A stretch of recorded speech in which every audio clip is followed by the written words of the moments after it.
కలుగుగాక. దేవుని బిడ్డలారా, ఉదయకాలం ఈ దినం దేవుని వాగ్దానం చేస్తూ దేవుని నామాన్ని మహిమపరుస్తున్న దేవుని బిడ్డలందరూ ప్రత్యేకమైన వందనాలు. దేవుని బిడ్డలారా, మీ అందరూ బాగున్నారా? ఉదయకాలంలో దైవికంగా దీవించబడడానికి ఆశపడుతున్నారా? దేవుడి ఈరోజు అంతా ఏం మాట్లాడుతున్నాడు చూద్దామా? పరిశుద్ధ లేఖన గ్రంథం నుంచి సామెతలు 6వ అధ్యాయము 4వ వచనం చదువుకుందాం. నీ కన్నులకు నిద్ర అయినను, నీ కన్నులకు కురుకుపాటైనను రానియము. వేటగాని చేతిలో నుండి లేడి తప్పించుకున్నట్లును, ఎరుగువాని చేతిలో నుండి పక్షి తప్పించుకున్నట్లు తప్పించుకును. సోమరి చీమల ఎదురుకు వెళ్ళకు, వాటిని అంత కనిపెట్టి జ్ఞానం తెచ్చుకోను. దేవుని పిల్లలే, ఈరోజు దేవుడు మనకి జ్ఞానం చాలా అవసరం అనే విషయాన్ని మాట్లాడుతున్నాడు. ఉదయకాలంలో దైవికంగా దేవుడి మనతో ఏం మాట్లాడుతున్నాడని ఆశపడుతున్నాడు. ప్రతి ఒక్కరితో దేవుడు మాట్లాడుతున్నాడు. కురుకుపాటు, నిద్ర, సోమరితనం, బద్ధకము, ఇవన్నిటి వల్ల దారిద్ర్యం వస్తుంది. దేవుడి బిడ్డలారా, లేమొస్తుంది, జీవితం పాడైపోతుంది. దేవుడి నిన్ను ఏ రీతిగా నిర్మించాడో, ఏ రీతిగా పెట్టాడో, ఆ పనిలో ఆ వృత్తిలో చురుకు కలిగి ఉండాలని దేవుడు మనతో మాట్లాడుతున్నాడు. ఒకసారి చీమలను జ్ఞాపకం చేసుకోమంటున్నాడు. చీమల ఎదురు వెళ్ళండి, పై విచారణకర్త లేడు, వారిని నడిపించేవాడు లేడు, న్యాయాధిపతి లేకున్నాను.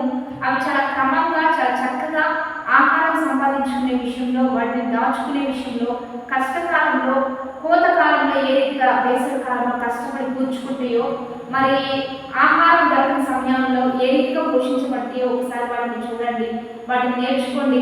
ఎక్కడ సోమరితనం, బద్ధకము, నిర్లక్ష్యం, ఏమైందిలే, ఏం జరిగిందిలే, తర్వాత చూద్దాంలే, తర్వాత చూసుకుందాంలే, తర్వాత వెళ్దాంలే, ఇవన్నీ వద్దు అని దేవుడు చెప్తున్నాడు. ఆత్మీయంగా మీరు మేల్కొని ఉండాలి, శారీరకంగా కూడా మనం మేల్కొని ఉండటం మంచిది. ఇక్కడ దేవాది దేవుడు ఏమని చెప్తున్నాడంటే, వేటగాని చేతిలో నుంచి లేడి తప్పించుకున్నట్లుగా, ఎరుగువాని చేతిలో నుంచి పక్షి తప్పించుకున్నట్లుగా మీరు తప్పించుకోవాలి. ఎందుకంటే అపవాది మరి ఆయుధంతో వాడు మన మీదకి వస్తూ ఉంటాడు. వాడు ఎప్పుడు గర్జించు సింహం వల్ల మనల్ని దింగాలని చూస్తూ ఉంటాడు.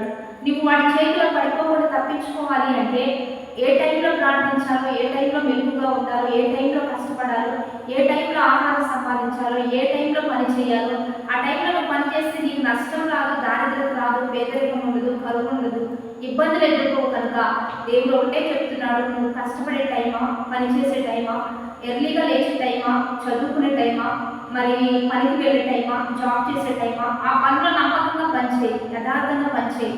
చాలా మంచిగా నీకు దేవుడు ఎంత శక్తి ఇచ్చాడా, శక్తి కొరకే అక్కడ పనిచేయి. మంచి పేరు తెచ్చుకో. దేవుడు నిన్ను అద్భుతంగా పోషించాలని ఆశపడుతూనే ఈ మాటలు నీకు ఇస్తూ ఉన్నాడు. కాబట్టి దైవికంగా దీవించబడాలి. ఎందుకంటే నీవు ఈ టైంలో పని చేసుకుంటే నువ్వు కష్టకాలంలో పోషించబడతావు, కరువు కాలంలో దీవించబడతావు. ఇదే దేవుడు మనతో మాట్లాడుతున్నాడు. చురుకుగా ఉండటం గొప్ప ధన్యత.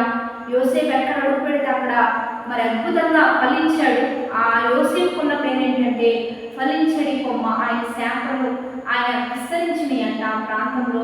అవి గోడల మీద కూడా మరి వ్యాప్తి చెందినట్లుగా మన బైబిల్ లేఖన గ్రంథంలో చూస్తాం. కాబట్టి దేవుని బిడ్డలారా, యవనస్తులా, చిన్న బిడ్డలా, చదువుకుంటున్నారా, కుటుంబమా, వ్యాపారమా, వృత్యా, ఉద్యోగమా, మీరు ఏ స్థితిలో ఉన్నారో కొంచెం కష్టపడండి, నమ్మకంగా ఉండండి, ఎర్లీగా లేవండి, దైవికంగా దీవించబడదాం, ఆత్మీయంగా బలం పొందుదాం, ప్రార్థన చేద్దాం. పరిశుద్ధ మోహనగా గొప్ప దేవ, ఈ ఉదయకాలమే మీరు మాతో మాట్లాడుతున్నారు.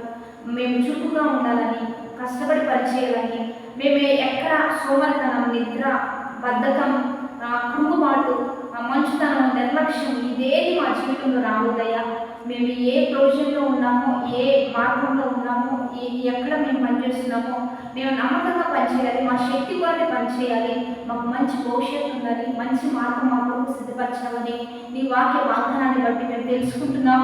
ఆయుధస్తులు మా మీద వస్తూ ఉండగా వాటిని తప్పించుకుంటూ ప్రార్థనాపూర్వకంగా మమ్మల్ని ఎప్పుడు సిద్ధపరచండి. ఆత్మీయంగా కూడా మమ్మల్ని బలపరిచి అపవాది చేతిలో నుంచి మేము తప్పించబడడానికి, మేము పోషించబడాలి, ఆశీర్వదించబడాలి, ధనవంతులుగా, ఆశీర్వాదాలు మగ్గులుగా మేము చేయదంతా సఫలం అవ్వాలయ్యా. ఎక్కడ అపవాది చేతిలో పడిపోయి నలిగిపోకుండా సంతోషంగా సంపూర్ణ ఆశీర్వాదాలు పొందుకునే కృప మాకును బిడ్డలందరికీ దయచేస్తుంది. నామానికి మహిమ తెచ్చుకోండి. బర్త్డేస్, మ్యారేజ్ చేసిన వారికి దీవెనిస్తూ ఈ ఘనమైన నామానికి మహిమ తెచ్చుకోమని ప్రభువైన యేసుక్రీస్తు నామం పేరిట అడిగి వేడుకొని ప్రార్థిస్తున్నాము గొప్ప తండ్రి, ఆమేన్. మంచి లైక్, షేర్, కామెంట్ చేయండి. దైవికంగా దీవించబడదాం, మనందరం కూడా దైవికంగా సిద్ధపడదాం. Happy blessed day.